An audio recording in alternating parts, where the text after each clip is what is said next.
Apakah kalian adalah dropshipper yang ingin tokonya itu memiliki banyak pembelian? Tonton sampai habis, saya akan share caraku membangun toko dropship di marketplace. Halo semuanya, di video kali ini kita akan ngebahas tentang cara membangun toko dropship di marketplace nih. Jadi cara-cara ini nanti itu akan saya share dan sudah saya lakukan di toko saya teman-teman ya. Kurang lebih nanti ada 5 cara ya. Dan semuanya itu mulai dari yang paling basic sampai yang advance teman-teman ya. Nanti saya akan share semuanya tuh. Jadi kalau misalnya kalian mau tahu lebih lengkapnya, kalian tonton video ini sampai habis ya. Biar bisa kalian praktekkan langsung di toko kalian. Oke, mungkin kita langsung aja kali ya masuk ke cara yang pertama. Oke, sebelum kita masuk ke cara-caranya teman-teman ya, buat kalian nih yang mau belajar sama saya tentang jualan di marketplace ya, entah itu Shopee, Lazada, Tokopedia, Bukalapak dan lain sebagainya, teman-teman bisa join Baleo Mall lewat link di deskripsi ya. Karena kalau misalnya teman-teman itu join Baleo Mall lewat link di deskripsi, teman-teman akan mendapatkan bonus-bonus seperti bonus ebook, bonus video tutorial, dan juga bonus grup support versi Telegram dan juga ada webinarnya ya. Jadi silakan join Baleo Mall lewat link di deskripsi. Dan kalau misalnya teman-teman nggak punya modal untuk join Baleo Mall, teman-teman juga bisa join channel Telegram saya. Dan di channel Telegram itu biasanya saya ngasih materi secara gratis dan teman-teman bisa akses gitu ya. Cara joinnya juga gampang, tinggal klik aja juga linknya di deskripsi ya. Oke, sekarang kita langsung masuk aja ke inti videonya. Let's go! Oke, cara pertama untuk membangun toko dropship yang biasanya saya lakukan yaitu adalah saya hanya mengupload produk-produk yang baru diupload sama supplier. Oke, jadi itu ya. Jadi saya itu hanya menjual atau mengupload produk ke toko dropship saya. Itu adalah produk-produk yang baru ya, yang baru di supplier teman-teman ya. Kenapa kita itu mengupload produk yang baru di supplier? Karena teman-teman, biasanya produk-produk yang baru diupload sama supplier itu persaingannya masih dikit gitu ya. Dan juga modelnya itu masih belum banyak pesaingnya. Jadi apalagi kalau misalnya supplier kita itu jualan baju. Jadi model baju itu waktu baru diupload sama supplier itu pastinya biasanya di pasaran, di marketplace ya, itu nggak ada yang jual. Jadi itu biasanya yang membuat kita itu toko kita laku teman-teman ya, karena nggak ada pesaingnya. Dan pesaing kita hanya si supplier dan itu masih bisa kita akalin dengan membedakan judul produknya ya dan juga foto produknya. Jadi itu ya, pertama yang biasanya saya lakukan dalam membangun toko dropship saya adalah saya menjual produk yang baru diupload sama si supplier teman-teman ya. Oke? Sekarang kita langsung masuk ke cara yang kedua nih. Cara yang kedua ya, setelah kita itu mengupload produk teman-teman ya yang baru diupload sama supplier, adalah kita pastikan toko kita ini itu tampilan tokonya bagus teman-teman ya. Jadi tampilan toko bagus itu ya di dekorasi ya. Dan saya juga udah pernah share ya, kalau misalnya kalian mau lebih detailnya lagi tentang cara membuat tampilan toko kalian lebih bagus, kalian bisa tonton video saya di pojok kanan atas ya teman-teman ya, tentang dekorasi toko supaya toko kalian itu lebih bagus, toko dropship kalian. Dan bukan hanya tampilan toko aja teman-teman, tapi juga tampilan produk kalian ya yang harus diperhatikan untuk lebih bagus lagi. Nah, tampilan produk ini tuh ya teman-teman udah pada bosen kali ya kalau misalnya teman-teman itu udah sering nonton video-video saya ya, karena tampilan produk ini teman-teman itu memang penting banget ya. Ya kayak optimasi judul, produk, sampai foto produk dan juga deskripsi dan lain sebagainya ya. Mungkin teman-teman udah pada tahu lah ya, kalau misalnya tampilan produk itu penting banget untuk mendongkrak penjualan di toko kita.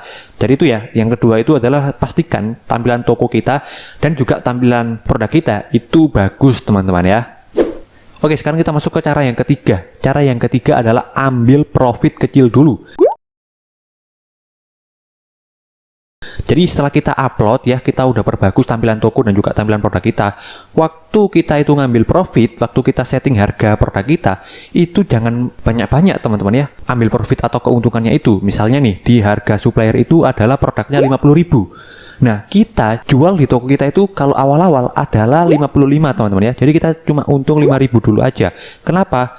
Karena untuk mendapatkan reputasi produk dulu teman-teman ya. Jadi kita jual murah dulu, nanti kalau misalnya ada orang beli dan dia ngasih rating atau ngasih ulasan, maka produk kita itu reputasinya akan bagus.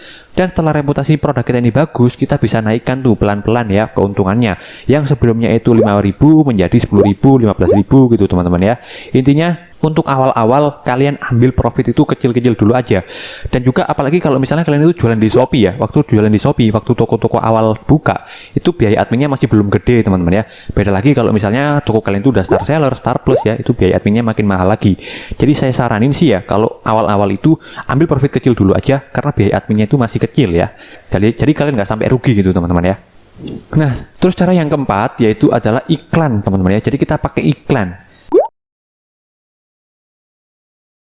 Dan pastikan sebelum kalian itu iklan, teman-teman, pastikan produk kalian ini udah ada reputasinya dulu ya. Karena ini hanya untuk meminimalisir kebonyosan aja. Walaupun itu tergantung dari produknya lagi. Kalau misalnya produknya bagus, walaupun belum ada reputasinya, terus kita iklanin biasanya dapat penjualan. Tapi untuk meminimalisir keboncosan, saya saranin teman-teman minimal produknya itu ada ulasannya 1-3 ya. Nah, untuk ngedapetin ulasannya sendiri tadi ya di cara yang ketiga, yaitu ngambil profit kecil dulu aja ya. Jadi teman-teman waktu ngambil profit kecil terus dapat penjualan, terus dapat ulasan, baru teman-teman iklanin ya. Tapi kalau misalnya teman-teman itu mau ambil resiko gitu ya, teman-teman bisa iklanin aja langsung ya, walaupun produknya belum ada penjualan dan juga belum ada ulasan. Jadi iklan ini juga supaya untuk memanaskan algoritma produk kita dan juga toko kita ya. Jadi kalau kita iklanin kan produk kita bisa muncul ke atas tuh. Terus kalau misalnya banyak yang klik, nanti teman-teman exposure dari produk kita dan juga toko kita itu bakalan lebih bagus gitu ya di algoritmanya Shopee. Jadi itu teman-teman ya, cara yang keempat yang saya lakukan di toko saya setelah saya itu upload produk dan juga memperbagus tampilan toko dan juga tampilan produk, saya iklanin biasanya ya. Nah, kalau teman-teman nanya berapa sih untuk saldo awal-awal iklan ya, yang ideal itu berapa? Kalau saya sendiri biasanya untuk awal-awal saya top up-nya itu 100.000 teman-teman ya. Jadi saya top up 100.000, lalu saya jalankan iklannya ya. Jadi itu ya 100.000 biasanya kalau saya sendiri ya. Tapi kalau misalnya modal kalian terbatas ya, kalian disesuaikan aja dengan modal kalian waktu iklan ya. Dan iklan yang saya pakai itu adalah iklan kata kunci sama iklan produk serupa biasanya ya. Untuk iklan kata kunci biasanya saya pakai tipe pencocokan luas ya. Jadi awal-awal saya pakai pencocokan luas dulu. Nanti setelah pakai pencocokan luas, kalau misalnya bagus gitu ya, saya ganti ke spesifik. Nah, kalau iklan produk serupa nggak saya setting apa-apa ya, cuma saya pasang bitnya aja biasanya yang kecil ya. Itu juga biasanya udah performanya bagus kalau iklan produk serupa. Jadi itu ya, cara yang keempat adalah dengan cara iklan ya. Oh ya, sekarang untuk di Lazada teman-teman ya, ini kan soalnya tutorial videonya untuk membangun toko di semua marketplace ya, bukan hanya di Shopee. Jadi kalau di Lazada sendiri biasanya ya, sama kurang lebih caranya saya iklanin juga. Dan iklan yang saya pakai itu adalah iklan pencarian ya, produk pencarian sama iklan afiliasi ya kalau di Lazada itu. Kalau di Tokopedia itu saya pakainya iklan biasa teman-teman ya. Kalau di Bukalapak saya nggak buka toko di Bukalapak ya, jadi saya kurang tahu tuh pakai iklannya. Karena saya buka tokonya cuma di Lazada, Shopee sama Tokopedia doang ya. Oke, intinya seperti itu ya, tahapan-tahapan dalam membangun toko dropship ya. Yaitu iklan tadi yang keempat. Sekarang kita masuk ke yang kelima nih, cara kelima atau tahapan kelima ya, yaitu adalah menyimpan nomor WA dari customer.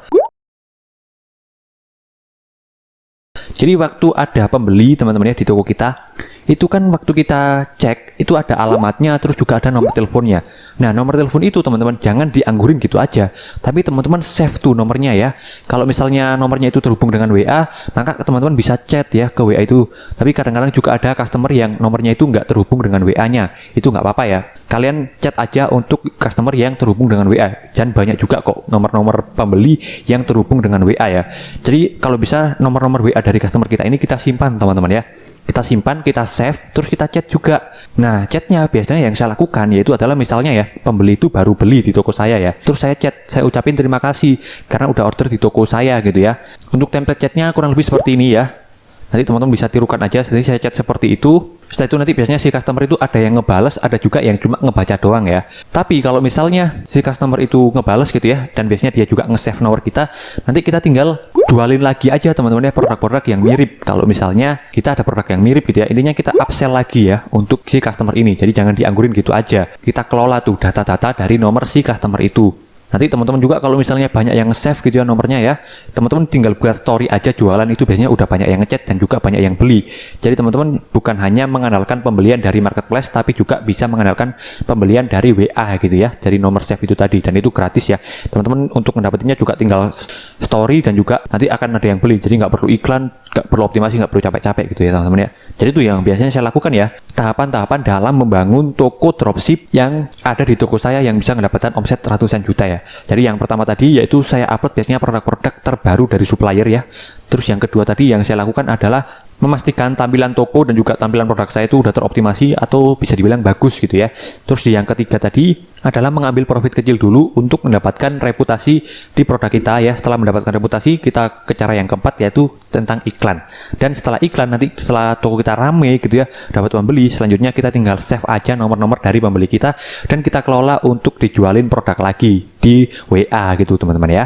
Oke, jadi seperti itu ya 5 tahapan yang saya lakukan dalam membangun toko dropship di toko saya. Mudah-mudahan video ini bisa bermanfaat ya, dan juga bisa membantu penjualan kalian. Terima kasih yang sudah menonton. See you, bye.